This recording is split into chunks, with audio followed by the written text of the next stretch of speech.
Откако шефот на државата Ѓорѓе Иванов соопшти дека мандатот за состав на влада ќе му го довери на партискиот лидер што ќе собере 61 пратенички подпис, од партијата на Ахмети вела дека ги продолжуваат преговорите со сите партии за сите 5 опции.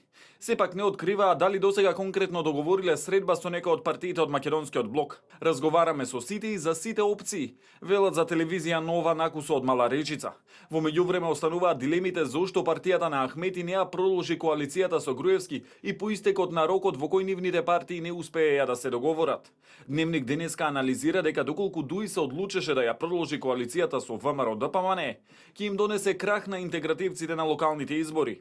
Според нашите извори, меѓу аргументите Арифи нагласила и дека незината сестра работи во фундацијата финансирана од Џорџ Сорос, во која порано била и член на одборот, па се заканила и дека ако се реализира заедничката влада со ВМРО ДПМН, таа ќе излезе од партијата.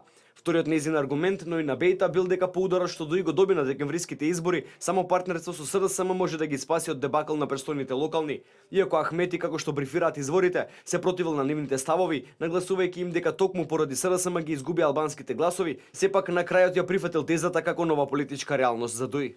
Дневник во својата анализа заклучува дека врз промената на ставот на ДУИ силна улога имало и влијанието на неколкумина дипломати.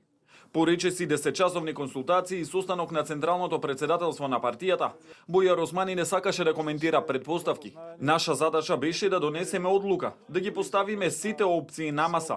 Ќе продолжиме и понатаму во наредните денови, рече тој.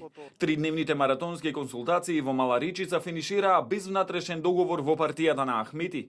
Иако неофицијални партиски извори доцна попладнето брифираа дека коалиција со Груевски веќе е договорена.